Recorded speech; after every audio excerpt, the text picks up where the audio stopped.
All right, what's up, everybody? Look, I finally made it. It's been a long day of travel, but I wanted to make a video just following up what I talked about in the video earlier. So, in the video earlier, I was addressing those of you who are feeling extremely frustrated by this cycle right now because Bitcoin's price is at all-time highs, but altcoins aren't really pumping, leaving many people wondering, like, what's going on? Like, this is all-time highs, but it doesn't even feel good. It's not even fun. No one's excited. No one cares. It's just boring, right? And what I did in that video earlier is I said, listen, I know it can get frustrating, but the truth is this is what happens very frequently. Bitcoin has hit all-time highs without altcoins pumping several times throughout the last 10, 15 years. And this is not, or I guess not 15, 10, 12 years, but this is something that you just need to come to expect. There is a thing called natural order flow of liquidity, and it is the natural order in which liquidity flows. And that is from the least risky things to the most risky things. Or put very simply, it is natural for Bitcoin to pump, to lead the charge, and then later on that liquidity to trickle its way into altcoins. That's what I talked about in that video. Now, many of you in the comment section said altcoins won't pump because retail is broke. Altcoins won't pump because altcoins won't pump, right? It's just been a little bit of bearish sentiment surrounding the whole altcoin narrative. And I wanted to address that one topic because I think it's a very fair assessment, right? Of people saying, people don't have money. Retail's broke. No one has money to invest in the altcoins to make them pump. And I understand the sentiment behind that, but let me give you my counterpoint. That's all that I ask. So give me a couple minutes. Let me give you my counterpoint. Okay. So if retail doesn't have money now, the question that I want to serve you is, did they have money in November? Did they have money in December? Did they have money in January? Because in November, December, and January, we saw several altcoins hit all-time highs. One of the biggest, obviously, being XRP. XRP got so big so fast, it moved billions of dollars so quickly that people in the real world were talking to each other about XRP. YouTubers were getting hundreds of thousands of views on it. Investor sentiment was at the highest point it had been in since 2021. And liquidity within the XRP ecosystem was higher than it had ever been before. And so my question is, what was that? Did that require some sort of huge injection of liquidity? No, I don't believe so. It was hope. It was hope and excitement that got us there, revolving around how Trump's administration was going to impact the world of crypto. And so it doesn't always take retail having a bunch of money or stimulus checks for the altcoin market to move. Now, does that mean that the altcoin market will move like it did in 2021? No. And I've said it before, I don't think we are going to get an altcoin rally as big as we did in 2021, maybe ever again. There will be big moments, but like that's different. Giving people thousands of dollars just for no reason, it's hard to beat that. But there will still be periods in time in which this crypto market gives us moves. Okay, and November and December was a great example of that.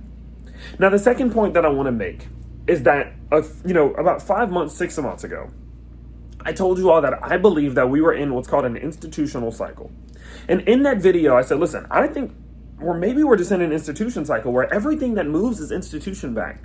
And so what do we need to do? Well, we need to look at these cryptos that are backed by institutions, that have major institutional interest. And in that video, I was saying all these things. And look, you can go look at the comments. The comments were full of criticisms. Like, that doesn't make sense. We've never had a crypto rally without retail. Retail's going to come back. Retail's going to make money. There's going to be QE in just a couple months. This was 6 months ago, by the way. There's going to be QE in just a couple months. And then that's whenever the crypto market's going to be back. And now I kind of feel like, hey, maybe you see what I'm saying. Because I was saying this 6 months ago, and now you might see, no, what we might be looking for is a combination of an institutional market and popcorn interest in the altcoin world, which popcorn interest just means like every now and then something just pops, like XRP did, right? Something just pops. Like give it a couple months and something will probably pop, just like Solana popped in 2024 and 2023, right? And so I understand that a lot of people genuinely don't think that the altcoin market is going to rally, but the general fact that people don't think altcoins are ever going to come back is the very reason as to why I think they're going to. It's the very reason as to why I'm taking profit out of Bitcoin right now at $111,000, selling decent chunks, decent clips right now, taking that cash and putting it to the side, ready to invest in the altcoins. Because people don't believe it. They think that you have to have the retail market looking better than it is right now, which we didn't need in November, and they don't recognize the impact that institutions can have. They're only just starting to see it, but it's something we've been talking about here for months. And so for all of these reasons, again, I'm putting cash to the side. And if this crypto market starts to dump, if this crypto market starts to fall or consolidate, if we enter into another HMZ, whatever, the moment that I start to feel momentum shifting, I'm going to start unloading some of the cash that I'm taking right now into my altcoins and rotating that cash around. It's the goal. The goal is to get ahead of these moves.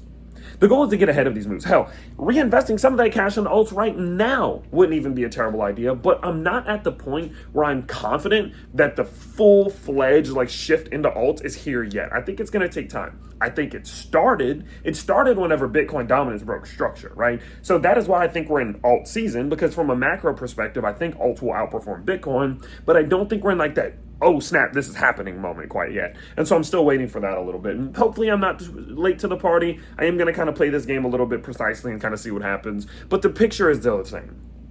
Taking profits from Bitcoin, putting cash aside, ready to rotate into alts, especially if we get this market to dump, or especially if we get this market to dip. And what if I'm wrong, right? That is one thing that people ask, Tyler, what if you're wrong? What if the bear market's about to start right now? Well, I was just wrong. I mean, what can you do? What can you do? I still took profit. I'm not going to reinvest all my profit. So say if I close $50,000 worth of profit, I'm only going to rotate 20 grand of that back into alts, right? I'm not going to put all my profit back in. That's a good way to round trip a portfolio, right? So I still took profits off the table. I still bought at very low levels. My dollar cost average for Bitcoin is still $32,000, and I'm still going to ride that puppy, and then I'm just going to wait until the market comes back. I'm going to use it as an opportunity to buy. So if I'm wrong, I'm wrong. It is what it is. Because I'm not one of those creators who's going to come on here and tell you guys that I'm for sure right and that I'm for sure that I know exactly what's going to happen. Because the truth is, no one on earth can do that. They are lying to you. Okay? But what I can do is have a plan, have an idea of what I think is going to happen, and set a strategy in place to capitalize on that plan. And that's what I'm doing here. And my thought process is that there's still opportunity for altcoins to do exceptionally well this year. And while Bitcoin's doing exceptionally well right now, I'm going to continue to take profits off the table, put that cash aside, and get ready to reinvest some of it back into the alts when I think the time is right. And I'll keep you updated on when that happens. So hopefully this does kind of give you a bit of an interesting counterpoint to your thoughts that altcoins can't rally and that they need retail investment and things like that. Hopefully this does kind of add to that conversation a little bit, but let me know in the comments down below. How do you feel about this? I'd love to chat with you there. I can't wait to see you all in the next one. See you later, everybody.